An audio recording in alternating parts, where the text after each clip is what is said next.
ठरलं तर मग या मालिकेच्या येणाऱ्या भागामध्ये आता आपण मागच्या प्रोमोत पाहिलंय की प्रिया सुटून आले आणि हे ज्या वेळेला रविराजांना समजलंय की प्रिया सुटून आलेली आहे त्यावेळेला स्वतः रविराजांनी खूप मोठी ॲक्शन घेत प्रियाला आता पुन्हा जेलमध्ये पाठवण्याची सगळी तयारी केली.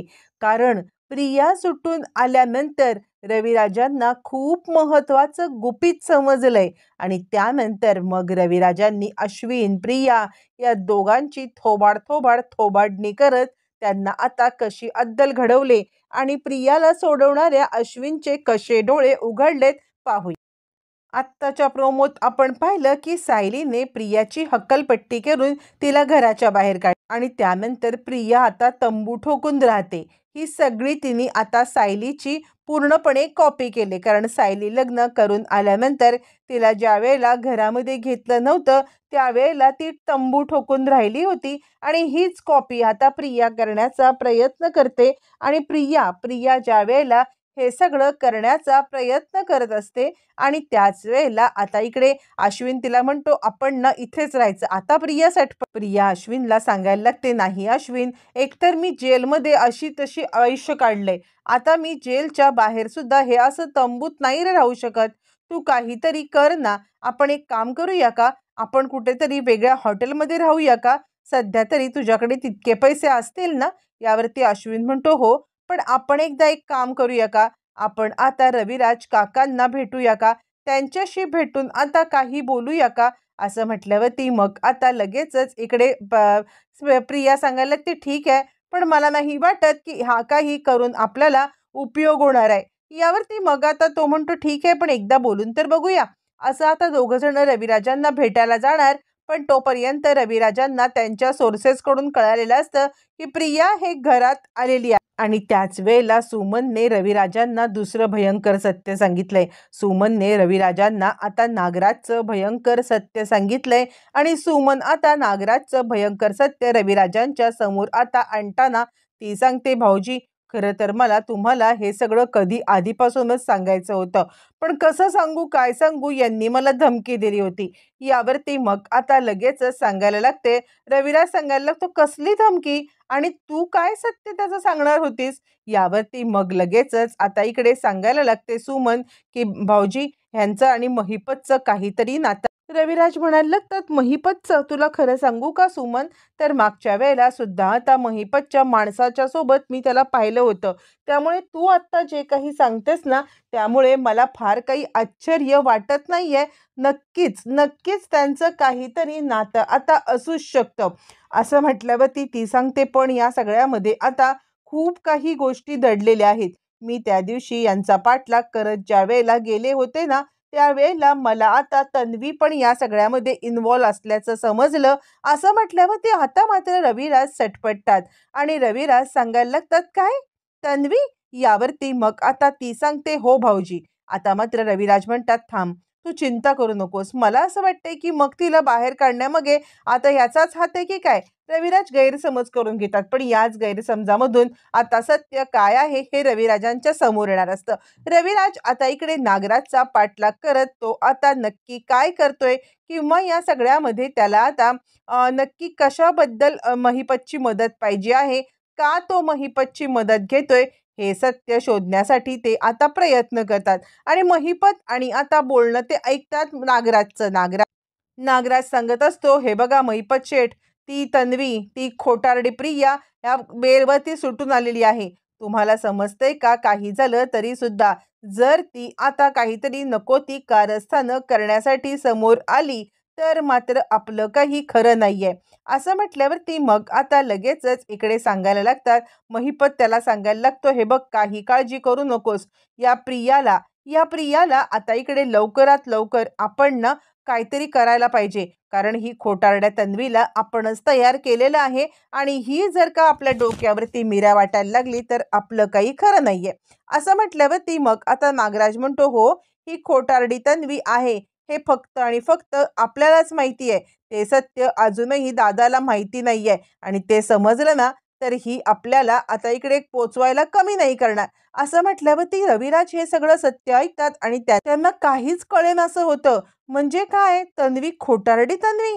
आणि म्हणजे सुमन मला म्हणत होती की या सगळ्यामध्ये तिने आता काहीतरी ऐकलंय की तन्वी पण यांची साथीदार आहे. मग जर का तन्वी यांची साथीदार आहे तर हे सगळं कसं काय? म्हणजे ही खरी तन्वी नाहीये, ही यांनी पेरलेली तन्वी आहे. नक्की आता काय खरं काय खोटं असं म्हणत आता इकडे लगेचच तो सांगायला लागतो की नाही नाही, आता मला या गोष्टीचा सोक्षमोक्ष लावायलाच पाहिजे. मला या सगळ्यापर्यंत पोहोचण्यासाठी जर का आता इकडे काहीही करायला लागलं तरी मी सगळं करणार. कारण आता खूप झालंय. या प्रियाने जे काही माझ्यासोबत केलंय ना ते खूप चुकीचं आहे आणि नागराजने आणि हिने मिळून हे सगळं का केलं असेल मला नाही माहिती. असं म्हटल्यावरती मग आता तो इकडे विचार करायला लागतो आणि त्याच वेळेला रविराज आता महत्त्वाचा निर्णय घेतात. तो पण रविराज अर्जुनची भेट घेतात आणि नक्की आता तन्वीला घरात घेतलंय का की काय केलंय हे विचारतात. त्यावरती आता इकडे अर्जुन सांगायला लागतो, सिनियर खरं सांगायचं तर आता खूप कॉम्प्लिकेटेड गोष्टी झाल्यात. ते दोघं जण घरी आले पण त्या दोघांना इकडे आता आम्ही काही ठेवून नाही घेतलेलं आहे. खरं सांगायचं तर आता त्या दोघांना आम्ही इथे ठेवून नाही घेतलं कारण कारण म्हणजे त्यांना घराबाहेर काढलं होतं. पण तंबू ठोकून दोघं जण राहिली खरी, पण त्यानंतर ती बाहेर पडली. कुठेतरी लॉजिंगला वगैरे गेली असेल. यावरती मग आता इकडे रविराज सांगायला लागतात, अर्जुन तुला मी एक गोष्ट सांगू का, सुमनने आता पाहिलं होतं ते म्हणजे नागराज आणि महिपत यांना एकत्र आणि त्यानंतर मग आता ज्या वेळेला मी त्याला विचारलं जाणार होतो पण तोपर्यंत मला एक वेगळीच माहिती कळली की त्यांनी म्हणे खोटी तन्वी पेरले. तुला काय वाटतं याच्यावरती? यावरती अर्जुन म्हणतो काय? यावरती मग आता लगेचच रविराज सांगायला लागतात, हो आणि मग आता ते प्रतिमाला खोटी औषधं देणं, तिला वेडं बनवणं हे सुद्धा नक्कीच आता यांचंच काम असू शकतं. मला खरंच काही कळत नाहीये. असं म्हटल्यावरती मग आता इकडे अर्जुन सांगायला लागतो, सिनियर मला असं वाटतं माहितीये का, काहीतरी गडबड आहे. आपण या सगळ्यामध्ये आता इकडे या गोष्टीचा सोक्षमोक्ष लावलाच पाहिजे. त्यावरती मग आता रविराज सांगायला लागतात, कदाचित कदाचित ना मला असं वाटते की या गोष्टीचा सोक्षमोक्षच कदाचित मधुभाऊंना लागला असेल का आणि मधुभाऊ आपल्याला त्याच गोष्टीचं सत्य सांगण्यासाठी आता समोर आले असतील का आणि मग त्यांचा खून झाला असेल का? मग त्यांच्या खुनाच्या मागे महिपत, नागराज आणि तन्वीचा हात असेल? यावरती अर्जुन म्हणतो, शक्यता आहे. ही शक्यता नाकारता येत नाहीये. पण जोपर्यंत आपल्या हातात ठोस पुरावा लागत नाही तोपर्यंत आपण सध्या गप्प बसूया. रविराज म्हणतात, गप्प बसायचंय पण या तन्वीला जेलमध्ये पाठवून म्हणजे प्रियाला जेलमध्ये पाठवून. त्यावरती अर्जुन म्हणतो, सिनियर मी आत्तापर्यंत कुणालाच काही बोललो नाही. पण मला मला जे सत्य समजलंय ते सत्य मी तुला सांगायला आलेलो आहे. म्हणजे खरं सांगू का, तर आता इकडे म्हणजे मी तुला जे काही सांगतोय ते फक्त आपल्या दोघांच्यातच तू ठेव. मधुभाऊ ज्या वेळेला त्यांचा खून झाला ना त्याच वेळेला मधुभाऊ हेच सांगत होते की सायलीचे आई वडील जिवंत आहेत. आणि मग ते काय सांगत होते किंवा काय बोलत होते हे काही कुणाला कळत नव्हतं. पण पण खरं सांगू का, तर काहीतरी गडबड आहे. या सगळ्याचा त्यांच्या खुनाशी संबंध आहे. त्यांना कदाचित प्रिया तन्वी नसल्याचं समजलं असणार आणि म्हणूनच त्यांना आता खून करण्यासाठी आता त्यांचा खून झाला असणार आहे. यावरती रविराज म्हणतात, थांब मी आधी तिला हे गोष्ट सांगत नाहीये, पण मी आता काय करतोय ते बघ. सत्य जाणून घेण्यासाठी आता मी जे काही करेन ना त्यावरती आता इकडे लगेचच मी जो निर्णय घेईन त्याच्यावरती मग पुढे आपण ठरवूया की कशा पद्धतीने आता ही तोतई तन्वी आहे हे आपण सिद्ध करायचं. असं म्हटल्यावरती मग आता लगेचच इकडे रविराज आणि अर्जुन प्लॅनिंग करतात प्रियाला अडकवण्यात. आता इकडे अश्विनला लॉजिंग बोर्डिंगला काही जमणार नाहीये. कारण आता अश्विन किती काही करत असला तरी अश्विन जरी डॉक्टर असला तरी त्याचं सगळं जे काही इन्कम आहे ते इन्कम घरातल्या घरातच असतं ना. त्यामुळे त्याला आता इतके दिवस लॉजिंग बोर्डिंगला राहणं हे काही जमत नसतं किंवा त्यामुळे तो आता इकडे रविराजांकडे येतो आणि आता प्रिया सांगायला लागते, बाबा बाबा खरं सांगू का, तर आता माझं काय एक बोलणं तरी ऐकून घ्या. मी जे काही तुम्हाला सांगते ते ऐका. इकडे प्रतिमा ज्या वेळेला तन्वीला बघते तिला रडू कोसळतं. हीच ती मुलगी जिने आपल्याला आता इकडे देण्याचा प्रयत्न केला होता चुकीची औषधं आणि आता आपल्याला वेडे ठरवणार. प्रतिमाला तिला बघितल्यावरती आता खूप त्रास व्हायला लागतो आणि त्याच वेळेला आता इकडे प्रतिमा रडायला लागते. रविराज चिडलेले रविराज सांगायला लागतात, खबरदार तिकडेच थांबा, माझ्या घरात येण्याची हिंमत करू नका. त्यावर प्रिया आता सांगायला लागते, बाबा माझं एक गोष्ट ऐकाल का? बाबा प्लीज ऐका, मी जे काही सांगते ते एकदा ऐकून घ्या. मला तुम्हाला फक्त एकदा खरं सांगू दे, महिपतने मला आता फसवलं होतं. यावरती मग अश्विन सांगायला लागतो, होस काका, तुम्ही माझी एक गोष्ट ऐका. आता अश्विन पोपटासारखा बोलायला लागतो, तुम्हाला माहिती आहे का प्रियाला बेल का, म्हणजे तन्वीला बेल का मिळाली? रविराज म्हणतात, का मिळाली? रविराजांना खूप राग आलेला असतो, पण आता सत्य जाणून घ्यायचं असेल तर आपण गप्प बसणं हे एकमेव आपल्याकडे मार्ग आहे हे रविराजांना माहिती असल्या कारणाने ते शांत बसतात आणि शांत बसून ते आता यांचं फक्त म्हणणं ऐकतात. अश्विन सांगायला लागतो, काल रात्री सुद्धा आता महिपत शिकरे हा इकडे मारण्यासाठी आला होता तन्वीला, म्हणजे आता त्याने तन्वीचा जीव घेण्याचा प्रयत्न, काल रात्री तो तिला मारायला आला होता आणि त्याच वेळेला आता इकडे CCTV फुटेजमध्ये ते सगळं कॅप्चर झालेलं आहे आणि त्यामुळे आता तिला बेल मिळाले, कारण तिच्या जीवाला धोका आहे आणि महिपत तिला धमकी देत होता म्हणून तिने खोटी साक्ष दिली जीवाच्या भीतीने. आता कोर्ट जर का हे सगळं मान्य करू शकतं तर काका तुम्ही का नाही मान्य करू शकत आहात? तन्वी निर्दोष आहे, तिने चुकी केले, पण तिने चुकी एवढीच केलेली आहे ती म्हणजे तिने आता आपला जीव वाचवण्यासाठी हे सगळं केलंय.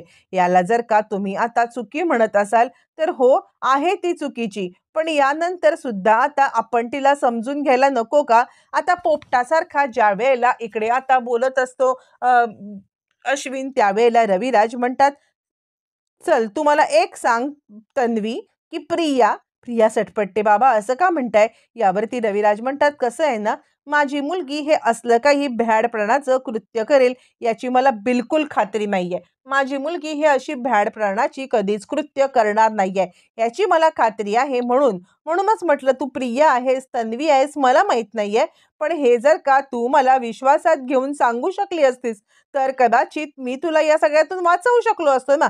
यावरती प्रिया सांगते, नाही बाबा, खरं सांगू का, तर आता हे सगळं आता मला जर का सांगितलं तर तुमच्या पण जीवाला धोका आहे असं त्यांनी मला सांगितलं होतं. यावरती मग आता रविराज अजून चिडतात, किती खोट्यावरती खोटं ही मुलगी बोलत चालले आणि किती हिला आता खोटं बोलण्यासाठी काहीही करावं लागत नाहीये, इतकं खोट्यावरती खोटं ही मुलगी बोलत चाललेली आहे असं रविराज विचार करतात. आणि ते मग तुझ्या आईला सुद्धा आता चुकीची औषधं द्यायला कुणी सांगितलं होतं? ते पण तुला महिपत शिकरे यांनीच सांगितलं होतं का? असं म्हटल्यावरती प्रिया थोडीशी सटपटते. नाही बाबा, नाही, हे बाबा, ते बाबा, अशी ती करायला लागते. त्यावरती मग आता प्रतिमा म्हणते, का ग तन्वी, तुला मला वेडं बनवावंसं का वाटलं? म्हणजे आता मी जर का वेडी झाले तर तुला आनंद होणार होता का? यावरती तन्वी आता सांगायला लागते, प्रिया सांगायला लागते, नाही आई, ते सुद्धा त्यांनीच सांगितलं. यावरती रविराज म्हणतात, ते? त्यावरती अश्विन म्हणतो, मी तुम्हाला सांगतो काय झालंय ते. त्यावरती रविराज म्हणतात, तू सांगणार?